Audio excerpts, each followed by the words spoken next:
Namo Buddhaya, sahabat Dhamma.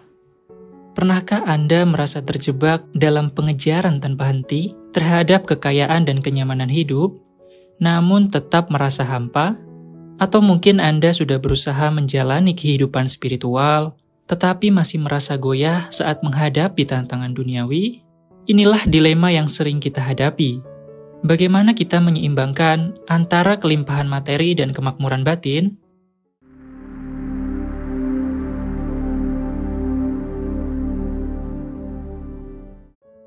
Dalam Anguttara Nikaya 1, halaman 93, ada dua bentuk kelimpahan yang sangat penting untuk dipahami, yaitu Amisa Wepula atau kemakmuran material dan Dhamma Wepula atau kekayaan spiritual. Ketika kita terlalu fokus pada satu sisi dan melupakan yang lainnya, kita rentan jatuh dalam ketidakpuasan dan penderitaan. Jadi, bagaimana kita bisa mencapai keseimbangan antara keduanya, dan apakah mungkin mendapatkan kebahagiaan sejati dengan memadukan kelimpahan duniawi serta batin? Ini adalah tantangan yang perlu kita hadapi, dan jawabannya mungkin lebih dekat dari yang kita kira.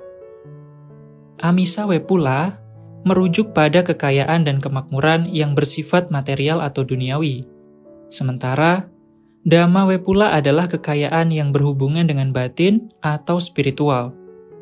Kedua bentuk kemakmuran ini mungkin tampak terpisah, tetapi pada akhirnya, keduanya berperan dalam menentukan kualitas hidup kita. Melalui pembahasan kali ini, kita akan menelusuri makna dari Amisa Wepula dan Dhamma Wepula, bagaimana kedua hal ini dapat tercapai, serta bagaimana kita bisa membawa keseimbangan antara aspek duniawi dan spiritual dalam kehidupan sehari-hari. Mari kita mulai dengan Amisa Wepula, yang dalam bahasa sehari-hari bisa kita artikan sebagai kemakmuran material. Ini adalah keadaan di mana seseorang memiliki kelimpahan dalam hal-hal yang bersifat fisik atau duniawi, seperti kekayaan, properti, atau benda-benda yang berharga. Amisa Wepula adalah bentuk kemakmuran yang seringkali diidamkan oleh banyak orang karena tampak memberikan keamanan, kenyamanan, dan kenikmatan hidup. Dalam kehidupan sehari-hari, kita mungkin melihat Amisa Wepula sebagai hal yang positif, karena memiliki harta benda dapat memberikan rasa aman. Orang-orang yang kaya secara materi seringkali dianggap berhasil atau sukses. Namun, meskipun kita bisa meraih kebahagiaan jangka pendek dari kelimpahan material, Amisa Wepula memiliki batasannya. Salah satu tantangan terbesar dari Amisa Wepula adalah bahwa ia seringkali disalahartikan sebagai satu-satunya jalan menuju kebahagiaan. Padahal, kekayaan material ini tidak bisa menjamin kebahagiaan yang abadi. Ketergantungan pada hal-hal duniawi juga dapat menyebabkan keserakahan yang pada gilirannya dapat membawa penderitaan. Orang yang hanya fokus pada Amisa Wepula cenderung selalu ingin lebih tanpa pernah merasa puas. Ini menciptakan lingkaran setan di mana semakin banyak yang dimiliki, semakin banyak pula yang diinginkan. Sementara Amisa Wepula berfokus pada kelimpahan materi, Dhamma Wepula menekankan kelimpahan yang lebih mendalam dan bermakna, yaitu kemakmuran batin. Dhamma Wepula adalah kekayaan yang berasal dari kebijaksanaan, kedamaian, dan pemahaman yang mendalam tentang Dhamma atau ajaran Buddha. Dhamma Wepula tidak berkaitan dengan hal-hal yang dapat kita lihat atau sentuh secara fisik, melainkan dengan keadaan batin yang murni dan stabil. Ini adalah bentuk kemakmuran yang jauh lebih langgeng daripada kekayaan materi, karena berkaitan dengan kedamaian batin yang tidak tergoyahkan oleh keadaan eksternal. Orang yang memiliki Dhamma Wepula mampu menghadapi berbagai tantangan hidup dengan bijaksana dan tenang karena mereka memiliki fondasi spiritual yang kuat. Meskipun Dhamma Wepula memberikan kebahagiaan yang lebih abadi dari Amisa Wepula, jalan untuk mencapainya tidak selalu mudah. Membangun kekayaan batin membutuhkan upaya yang konsisten dan ketekunan dalam menjalani latihan spiritual. Ini melibatkan pengendalian diri, disiplin, dan pemahaman mendalam tentang sifat kehidupan. Kadang-kadang, dalam proses mencapai Dhamma Wepula, kita harus melepaskan keterikatan pada hal-hal duniawi yang bisa menjadi tantangan bagi banyak orang. Ketika kita membandingkan Amisa Wepula dan Dhamma Wepula, kita melihat dua bentuk kelimpahan yang berbeda tetapi saling melengkapi. Di satu sisi, kelimpahan materi dapat memberikan kenyamanan dan kemudahan hidup di dunia ini, namun di sisi lain, kelimpahan spiritual memberikan kebijaksanaan, ketenangan, dan kebahagiaan yang lebih mendalam. Amisa Wepula tidak salah jika dipahami dengan benar dan tidak menjadi tujuan akhir dalam hidup. Kekayaan material bisa membantu kita memenuhi kebutuhan dasar dan memberikan fondasi bagi pencapaian spiritual yang lebih tinggi.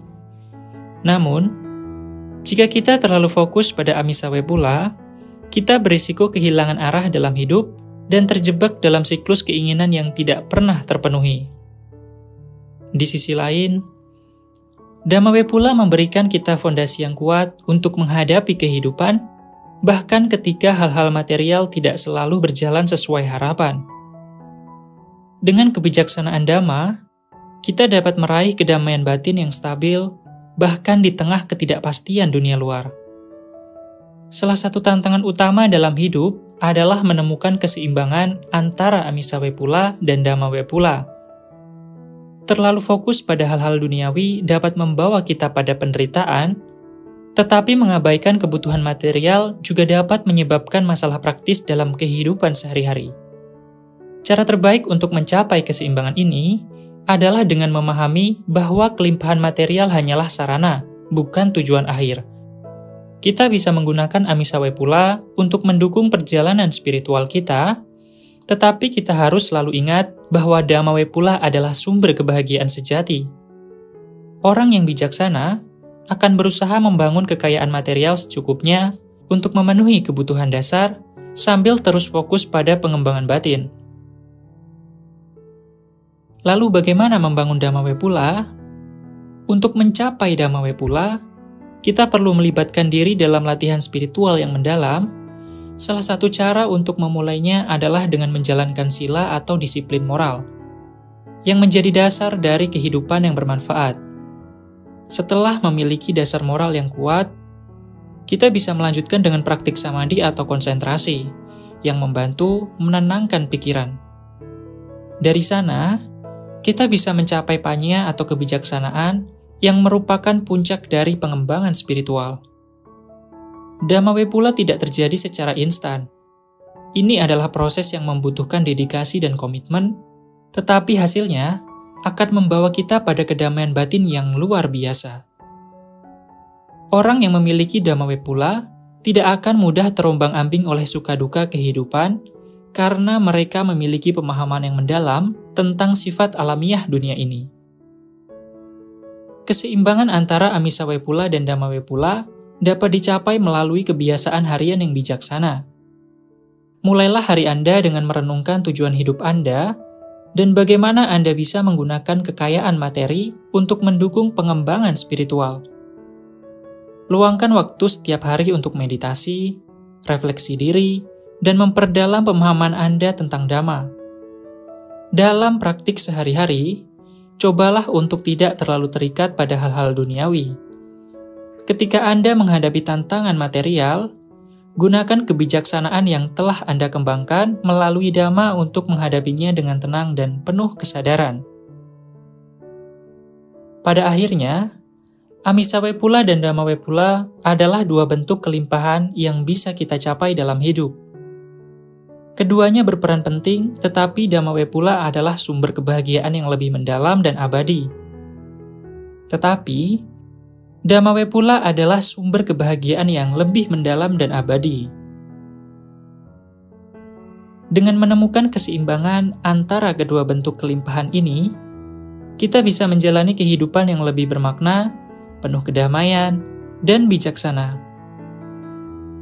Terima kasih telah meluangkan waktu untuk mendalami konsep Wepula ini bersama kami. Semoga Pembahasan ini memberikan wawasan baru bagi Anda dalam menjalani kehidupan sehari-hari dengan lebih bijaksana.